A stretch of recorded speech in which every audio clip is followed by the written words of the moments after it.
or something. Anyway, over to you, Thunder. Entertain the masses. Give me half an hour break. This is much harder work than I ever thought it would be. Well, Coughlin tried something like this, didn't he? And sort of fell asleep or something. I won't fall Sure, asleep, viewership but went down at that point.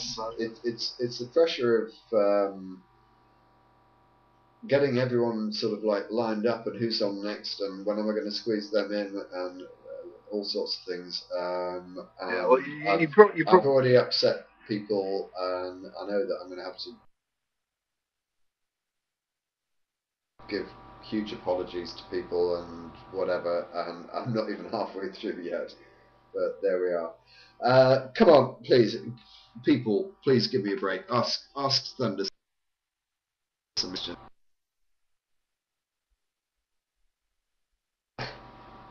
Yes.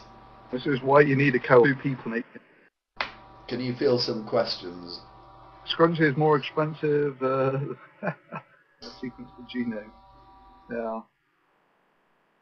Did you enjoy Phil Plake, by the way? I thought he was a very engaging and entertaining person. A great speaker. Undoubtedly a very good sort of like teacher and whatever. I thought it was the first time I've ever spoken to him. I thought it was absolutely delightful.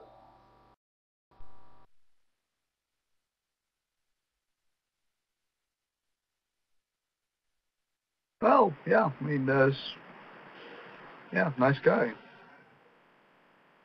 But so what was the donations like at the we're moment? over What are we up to? £25,000, £15,000 which means I suppose that one say £20,000. get your clippers ready because your hair is coming off. As you know, Yeah. it seems months ago, but what was it? It's probably only about 6 weeks, 8 weeks ago when I first contacted you about it. I thought 10,000 was a realistic target, and we've gone through 25,000. It's just incredible. So thank you for your contribution and your assistance in doing so, and your publicity of the videos.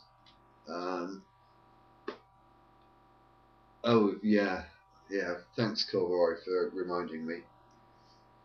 So tell us about your holiday. What was your favourite bit? Well, okay, most memorable. Good grief.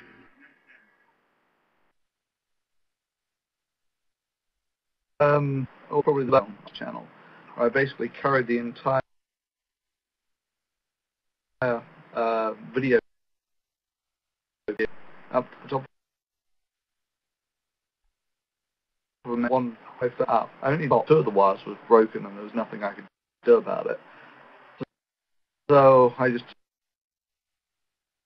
sort of sat through and calculated up maybe leaving, but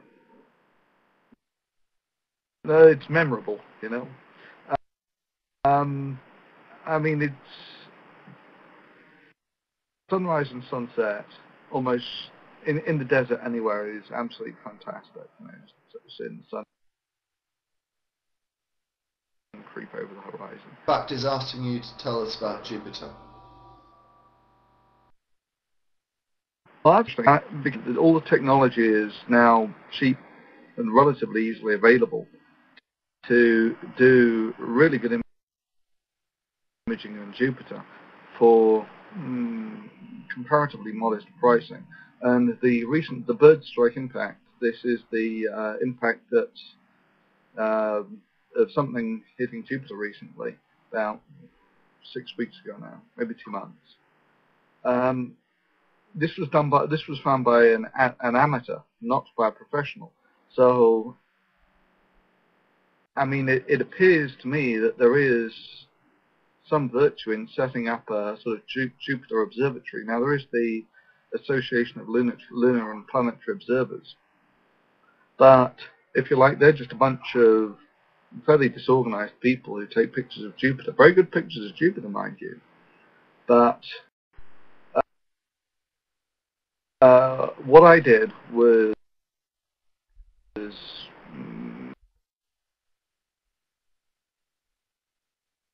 essentially time-lapse of Jupiter over set up Jupiter you are. If you have 4 observatories around the Earth, then they can actually keep a constant eye on Jupiter. Now, if you're in orbit, of course, you can do it all the time, but putting something into orbit is a pain in the ass. So, I mean, there is this potential for... The scopes are relatively cheap these days. The equipment to do these very high-resolution images of Jupiter is relatively cheap these days. And then all you need is the software to actually be able to pull these things together. And you could have essentially a 24/7 observatory of Jupiter. Although, problem is it can only work for about 6 months a year. But uneasy. But of all the things you could excuse me, I'm terribly sorry. blow cash on, that seems fairly sensible. Now, only the you'd have to put up the scopes where the observatories are, simply because, you know, they got the clear skies. So, but yeah, so where is it? That one. That's the scope behind me, and that's almost exactly the configuration I had for doing the time-lapse of Jupiter. So, and people have asked how much these things cost. This is pretty much the... as the scopes get bigger, you run into lots of factors that limit you. They get so big you can't carry them. They get too bulky that you can't move them around. And they get too expensive. And this one is basically, and you can't fit them in the car or move them around, that sort of thing. The thing behind me is an 11-inch SMEC.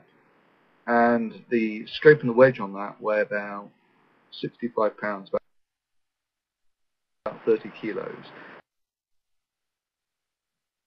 And that's about a scope you can around in Keys around $1,000, which is... actually, they cost about the same in England in pounds as they do in America in dollars. So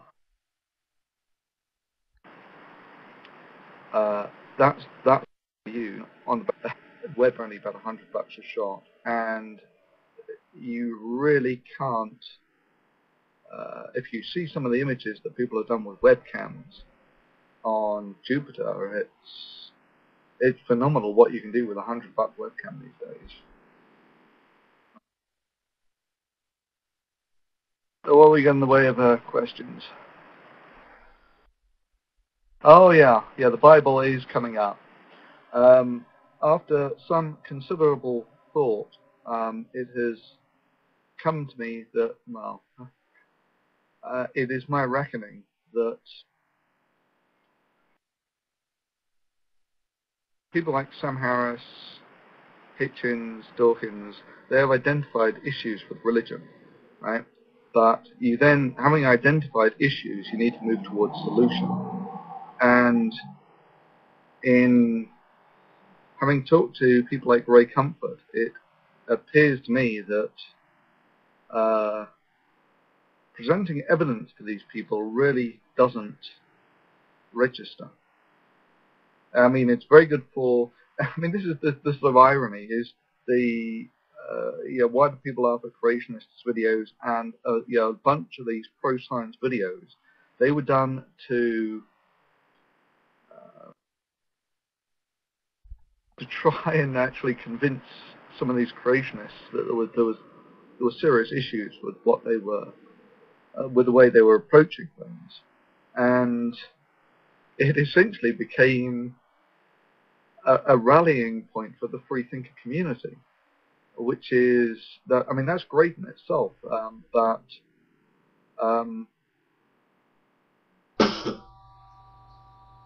really, that's helped some. But what you really want to do is engage with these religious folk, and in that sense, they're very hooked onto the Bible. And I was stunned by the mere act of reading the Bible, or at least about half of it. I had become essentially a Bible scholar, to the point where I could actually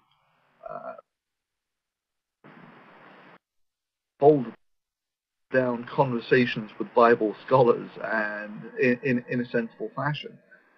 And that was sort of stunning for me, because if you're like, when you actually get into science, the minimum entry level is a sort of degree, and that takes research another 3 years to actually become a competent scientist. Then you compare this to what it took me to become essentially a Bible scholar, which was about a month. Sort of reading it on the road, listening to it in audio book form,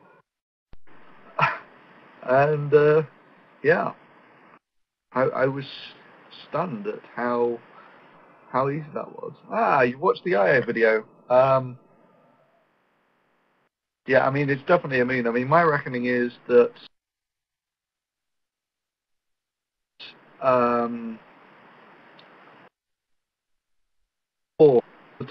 and for some reason the whole thing had trouble holding the focus. So I wonder whether it's actually a problem with the optics in the webcam. But I mean, the strange thing about all that is it does give fairly impressive views of Jupiter for considering how automated the whole thing was.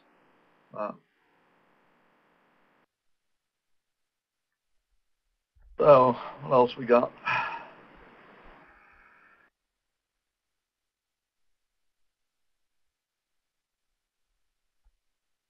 So, did Hayden have anything interesting to say? I missed that, by the way.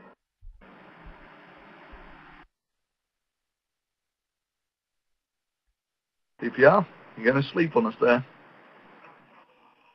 Oh, sorry, I forgot. I'm typing. I can actually speak. I forgot about it. No, she's said that she loves you. Don't get too excited about it, because she's told everyone that throughout the whole program, and she's now actually in breach of a restraining order that I've got against her. So I'll be pursuing legal action. I mean, the woman is insane. She thinks that she is actually Claire Burnett. She thinks she is indestructible. She can do anything she wants and get away with it. This is what happens with arrogance and, a pithy little bit of fame in a crappy series, and it all goes to her head.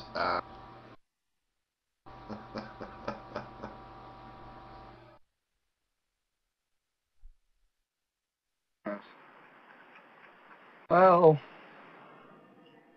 yeah. To be fair, you adopted a similar approach in your latest travels. I mean, you did put yourself in certain physical danger. And this is, one of the wrong things. The dangerous thing I did was the driving. As in, I chalked up, I think it was just short of 14,000 miles. And the car still gets good gas mileage, does about 35 to the gallon. So I worked it out. It's about 400 gallons of fuel or something.